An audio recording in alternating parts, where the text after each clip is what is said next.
ദൈവത്തിന്റെ അതിപരിശുദ്ധ നാമം വാഴ്ത്തപ്പെടുമാറാകട്ടെ.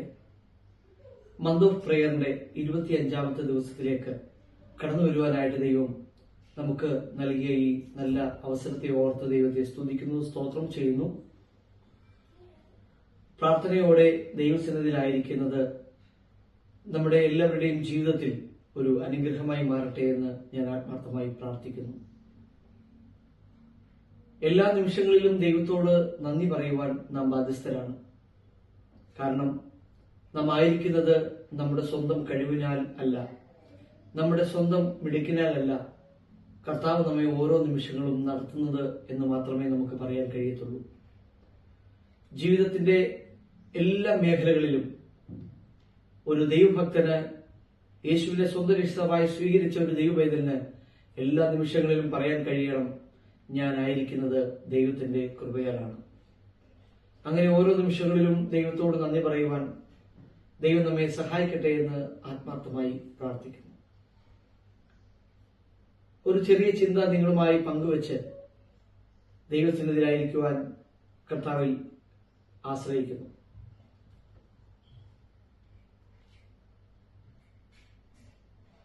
വിലാപങ്ങളുടെ പുസ്തകം 3-ാം അധ്യായം 22, 23, 24, 25, 26 വാക്യങ്ങൾ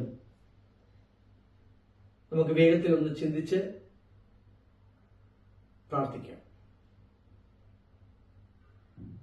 വിലാപങ്ങളുടെ പുസ്തകം 3-ാം അധ്യായം 22-ാമത്തെ വാക്യം പ്രകാരം പറയുന്നു: നാം മുടിഞ്ഞു പോകാതിരിക്കുന്നത് യഹോവയുടെ ദയ ആവുന്നു, അവന്റെ കരുണ തീർന്നു പോയിട്ടില്ലല്ലോ. പല സമയങ്ങളിലും നാം വായിച്ച് ബലപ്പെടുന്ന ഒരു വാക്യമാണ്. നാം മുടിഞ്ഞു പോകാതിരിക്കുന്നത് യഹോവയുടെ ദയയാകുന്നു. നാം പലരെയും കണ്ടിട്ടുണ്ട്, എന്നോടൊരു ദയ കാണിച്ചിട്ടില്ല, എനിക്കൊരിടത്തൊന്നും ദയ കിട്ടുന്നില്ല എന്നൊക്കെ നമ്മൾ പലപ്പോഴും പറയാറുണ്ട്.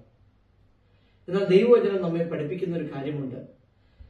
നാം മുടിഞ്ഞു പോകാതിരിക്കുന്നത് യഹോവയുടെ ദയയാണ്. അതിന് തൊട്ടടുത്ത വാക്യം ഇപ്രകാരം പറയുന്നു: അവന്റെ കരുണ തീർന്നു പോയിട്ടില്ലല്ലോ. നമ്മോട് ആരും കരുണ കാണിക്കുന്നില്ല, ഈ ലോകത്തിൽ ആരും നമ്മോട് ഒരു കരുണ കാണിക്കുന്നില്ല എന്ന് നാം പലപ്പോഴും പറയാറുണ്ട്.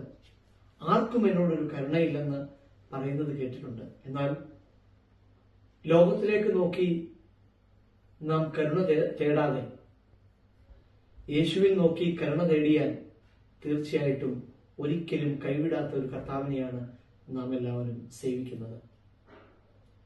നമുക്കൊരുമിച്ച് പറയാൻ കഴിയണം, അവന്റെ കരുണ തീർന്നു പോയിട്ടില്ല. ഇന്ന് നമുക്ക് അങ്ങനെ പറയുവാൻ കഴിയുമോ? യഹോവയുടെ കരുണ ഒരിക്കലും തീർന്നു പോകത്തില്ല, ഒരിക്കലും നശിച്ചു പോകത്തില്ല. നമ്മെ ആ ദൈവത്തിന്റെ കരുണയാണ് നാം ഇന്ന് ഇവിടെ ആയിരിക്കുന്നത്. അങ്ങനെ നമുക്ക് ഓരോ നിമിഷങ്ങളിലും ചിന്തിക്കുവാൻ കഴിയണം.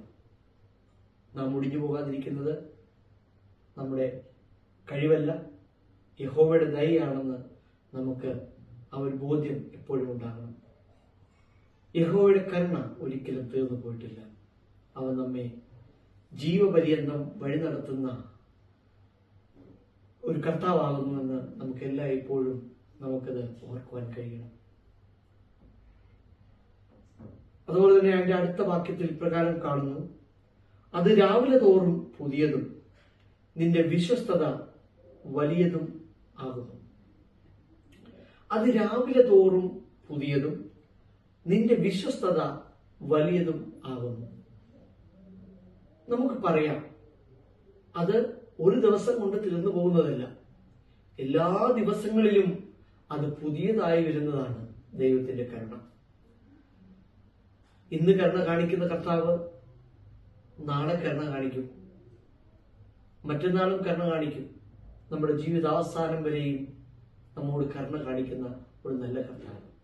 എന്നാൽ ലോകത്തിലേക്ക് നാം നോക്കുമ്പോൾ ലോകത്തിൽ നമ്മോട് കരുണ കാണിക്കുന്നവർ ഒരു ദിവസം അല്ലെങ്കിൽ 2 ദിവസം നമ്മോട് കരുണ കാണിക്കും. എന്നാൽ നമുക്ക് പറയാൻ കഴിയണം, ലോകത്തിലേക്ക് നോക്കിയാൽ 1-2 ദിവസം നമ്മോട് കരുണ കാണിക്കുന്നവർ അതിന്റെ അടുത്ത ദിവസങ്ങളിൽ നമ്മോട് കരുണ കാണിക്കത്തില്ല. എന്നാൽ ദൈവവചനം മനസ്സിലാക്കുന്ന, യേശുവിനെ സ്വന്തം രക്ഷിതാവായി സ്വീകരിച്ച ഒരു ദൈവവേദന പറയാൻ കഴിയും, അവന്റെ കരുണ ഒരിക്കലും തീർന്നു പോകത്തില്ല. എന്നെ എന്റെ അവസാനം വരെയും എന്നോട് കരുണ കാണിക്കുവാൻ യേശുവിന് മാത്രമേ കഴിയത്തുള്ളൂ. ആ ഒരു ബോധ്യം നമുക്കെപ്പോഴും ഉണ്ടാകുക. അതുപോലെ തന്നെ അടുത്ത വാക്യത്തിൽ ഇപ്രകാരം പറയുന്നു, യഹോവ എന്റെ ഓഹരി എന്ന് എന്റെ ഉള്ളം പറയുന്നു, അതുകൊണ്ട് ഞാൻ അവനിൽ പ്രത്യാശ വെക്കുന്നു. യഹോവ എന്റെ ഓഹരി എന്ന് എത്ര പേർക്ക് ഇന്ന് ഈ സമയത്ത് പറയാൻ കഴിയും? ഈ മെസ്സേജ് കേട്ടുകൊണ്ടിരിക്കുമ്പോൾ തന്നെ നിങ്ങൾക്ക് പറയുവാൻ കഴിയുമോ, യഹോവ എന്റെ ഓഹരിയാണ്? അല്ലെങ്കിൽ ഏതെങ്കിലും ഒരു ജീവിതത്തിന്റെ സാഹചര്യങ്ങളിൽ കടന്നു വരുമ്പോൾ യഹോവ എന്റെ ഓഹരിയാന്ന് പറയാൻ കഴിഞ്ഞിട്ടുണ്ടോ? ഏതെങ്കിലും ഒരു കഷ്ടതയുടെ നടുവിലൂടെ കടന്നു പോയിക്കൊണ്ടിരിക്കുമ്പോൾ യഹോവ എന്റെ ഓഹരി എന്ന് പറയാൻ കഴിഞ്ഞിട്ടുണ്ടോ? അങ്ങനെ പറയാൻ കഴിയുന്നുണ്ടെങ്കിൽ നമുക്ക് ഉറച്ചു വിശ്വസിക്കാം, ഞാൻ യേശുവിലൂടെയുള്ള ഒരു ജീവിതമാണ് ഞാൻ നയിക്കുന്നതെന്ന്. യേശുവിലൂടെ ജീവിതം നയിക്കുന്ന ഒരു ദൈവവൈദ്യന് മാത്രമേ ഈ വേദഭാഗങ്ങളിൽ നാം പറഞ്ഞതുപോലെ നാം മുടിഞ്ഞു പോകാതിരിക്കുന്നത് യഹോവയുടെ ദയയാണെന്ന് നമുക്ക് പറയാൻ കഴിയത്തുള്ളൂ. അവന്റെ കരുണ ഒരിക്കലും തീർന്നു പോയിട്ടില്ല എന്ന് അതുകൊണ്ട് മാത്രമേ പറയാൻ കഴിയത്തുള്ളൂ. രാവിലെ തോറും പുതിയതും നിന്റെ വിശ്വസ്തത വലിയതും എന്ന് നമുക്ക് പറയാൻ കഴിയണമെങ്കിൽ യേശുവിലൂടെയുള്ള ഒരു ജീവിതം നാം നയിക്കുവാൻ തയ്യാറാകണം. ഇന്ന് ഈ മെസ്സേജ് കേട്ടുകൊണ്ടിരിക്കുമ്പോൾ തന്നെ നമുക്ക് പറയാൻ കഴിയണം, ഞാൻ മുടിഞ്ഞു പോകാതിരിക്കുന്നത് ദൈവത്തിന്റെ കൃപയാണ്, ദൈവത്തിന്റെ ദയയാണെന്ന് നമുക്ക് പറയാൻ കഴിയണം. യഹോവ എന്റെ ഓഹരി എന്ന് എന്റെ ഉള്ളം പറയുന്നു, അതുകൊണ്ട് ഞാൻ അവനിൽ പ്രത്യാശ വെക്കുന്നു. നമുക്ക് ഈ ലോകത്തിൽ പ്രത്യാശ വെക്കുവാനായിട്ട് എന്തെങ്കിലും ഉണ്ടോ? ഒന്നുമില്ല. ഈ കാണുന്നതെല്ലാം താൽക്കാലികമാണ്. ഈ കാണുന്നതെല്ലാം തീർന്നു പോകും. ഒരിക്കലും തീരാത്ത ഒരു നിത്യഭവനം യേശു നമുക്ക് വേണ്ടി ഒരുക്കിയിട്ടുണ്ട്. ഈ നിത്യഭവനം ആത്മാവിൽ കണ്ടുകൊണ്ട് ജീവിക്കുവാൻ നമുക്ക് കഴിയുന്നുണ്ടോ? നാം നമ്മോട് തന്നെ ഒന്ന് ചോദിക്കാം. ജീവിതത്തിന്റെ സാഹചര്യങ്ങൾ മാറി മാറി വരും. എന്നാൽ അതിന്റെയൊക്കെ നടുവിലും നമുക്ക് പറയാൻ കഴിയണം, യേശുവേ, നിന്നിൽ പ്രത്യാശ വെച്ച് ജീവിക്കുവാൻ എന്നെ സഹായിക്കണമേ എന്ന് ദിനം പ്രതി ഓരോ നിമിഷങ്ങളിലും നമുക്കതിന് കഴിയണം. ദൈവം അതിനുവേണ്ടി നിങ്ങളെ സഹായിക്കട്ടെ. ഇതുവരെയും അങ്ങനെ പറഞ്ഞിട്ടില്ലെങ്കിൽ ഇന്നു മുതൽ പറഞ്ഞു തുടങ്ങണം, യേശുവെ, ഞാൻ നിന്നിൽ പ്രത്യാശ വെക്കുന്നു, ആ നിന്നിൽ ആശ്രയിക്കുന്നുവെന്ന് നമുക്ക് എപ്പോഴും പറയുവാൻ കഴിയണം. അതോടൊപ്പം തന്നെ അതിന്റെ അടുത്ത വാക്യത്തിൽ ഇപ്രകാരം കാണുന്നു, തന്നെ കാത്തിരിക്കുന്നവർക്കും തന്നെ അന്വേഷിക്കുന്നവനും യഹോവ നല്ലവൻ. തന്നെ കാത്തിരിക്കുന്നവർക്കും തന്നെ അന്വേഷിക്കുന്നവനും യഹോവ നല്ലവൻ. ആരാണ് കാത്തിരിക്കുന്നവർ? ആരാണ് അന്വേഷിക്കുന്നവർ? കാത്തിരിക്കുന്ന ഒരു വ്യക്തിയെ നമുക്ക് കണ്ടാൽ അറിയാം. ഒരു റെയിൽവേ സ്റ്റേഷനിൽ ട്രെയിൻ കാത്ത് ഇരിക്കുന്ന ഒരു വ്യക്തിക്കും കാത്തു നിൽക്കുന്ന ഒരു വ്യക്തിയെ കണ്ടാൽ നമുക്ക് നന്നായിട്ട് അറിയാം. കാത്തു നിൽക്കുന്ന ഒരു വ്യക്തി ആ ട്രെയിൻ എവിടെ നിർത്തും, ഏത് പ്ലാറ്റ്ഫോമിൽ നിർത്തും, എങ്ങനെയാണ് എന്ന്, എപ്പോൾ ട്രെയിൻ വരുമെന്നൊന്നും ഈ വ്യക്തിക്ക് ഉറപ്പില്ലാതെയാണ്, വളരെ പരിഭ്രാന്തമായിട്ടാണ് അവിടെ നിൽക്കുന്നത്. എന്നാൽ ടിക്കറ്റൊക്കെ എടുത്ത് കൺഫേം ചെയ്ത് ട്രെയിൻ അടുത്ത നിമിഷങ്ങളിൽ വരും, ഞാൻ കാത്തിരിക്കുകയാണെന്ന് ആ ഒരു ബോധ്യം ഉള്ള ഒരു വ്യക്തിയാണെങ്കിൽ തീർച്ചയായിട്ടും ടെൻഷനൊന്നും അടിക്കാതെ ആ റെയിൽവേ സ്റ്റേഷനിൽ അവിടെ ഇരിക്കുവാൻ കഴിയും. അദ്ദേഹത്തിന് മറ്റു ടെൻഷനൊന്നുമില്ല. അടുത്ത നിമിഷം ട്രെയിൻ വരും, അതിൽ കയറും, തന്റെ സീറ്റ് കൺഫേം ആണെന്ന് അദ്ദേഹത്തിന് മനസ്സിലാക്കും. ദൈവമക്കളെ, നാം കാത്തു നിൽക്കുന്നവരുടെ കൂട്ടത്തിലാണോ കാത്തിരിക്കുന്നവരുടെ കൂട്ടത്തിലാണോ? നാം നമ്മോട് തന്നെ ഒന്ന് ചോദിക്കാം. കാത്തു നിൽക്കുന്നവരുടെ കൂട്ടത്തിലാണെങ്കിൽ നിങ്ങൾ ഒന്നുകൂടെ കർത്താവിനോട് കൂടെ അടുക്കണം. കർത്താവിൽ മാത്രം ജീവിക്കുവാൻ ദൈവം നിങ്ങൾക്ക്, കർത്താവിൽ മാത്രം ആശ്രയിച്ച് ജീവിക്കുവാൻ ദൈവം നിങ്ങൾക്ക് കൃപ നൽകട്ടെ എന്ന് ഞാൻ ആത്മാർത്ഥമായി പ്രാർത്ഥിക്കുന്നു.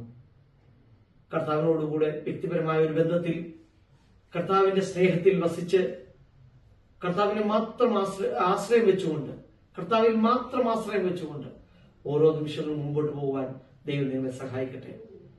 കാത്തിരിക്കുന്ന വ്യക്തികൾ, ആ വ്യക്തിയുടെ ഉള്ളിലുള്ള ചിന്ത, അടുത്ത നിമിഷം ആ ട്രെയിൻ വരും, അടുത്ത നിമിഷം ഞാൻ ആ ട്രെയിനിൽ കയറും, എന്റെ സീറ്റ് കൺഫേം ആണ്, പേടിക്കാനൊന്നുമില്ല, സുഗമമായ യാത്രയ്ക്ക് അവർ തയ്യാറായാണ് അവിടെ ഇരിക്കുന്നത്. ദൈവമക്കളെ, നമ്മൾ ഈ ലോകത്തിലായിരിക്കുമ്പോൾ ഈ ലോക ജീവിതം ക്ഷണികമാണ്. അടുത്ത നിമിഷങ്ങൾ ദൈവം നമുക്ക് നൽകുമെന്ന് പോലും ആർക്കും പറയാൻ കഴിയത്തില്ല. ഇന്ന് ഈ സമയം നമുക്ക് ഒരുമിച്ച് പറയാം, ഞാൻ കാത്തു നിൽക്കുന്നവരുടെ കൂട്ടത്തിലാണോ, കാത്ത് ഇരിക്കുന്നവരുടെ കൂട്ടത്തിലാണോ? കർത്താവിനെ മാത്രം ആശ്രയിച്ചുകൊണ്ട് കർത്താവിന്റെ വരവിനു വേണ്ടി ഒരുങ്ങിയിരിക്കുവാൻ നമ്മെ തന്നെ സമർപ്പിക്കാം. ആ കർത്താവിലുള്ള ആശ്രയം ഒട്ടും കുറയാതെ കർത്താവിനെ മാത്രം വിശ്വസിച്ചുകൊണ്ട് ആ കർത്താവിനെ മുഖം നോക്കി യാത്ര ചെയ്യുവാൻ ദൈവം നിങ്ങളെ സഹായിക്കട്ടെ എന്ന് ആത്മാർത്ഥമായി പ്രാർത്ഥിക്കുന്നു.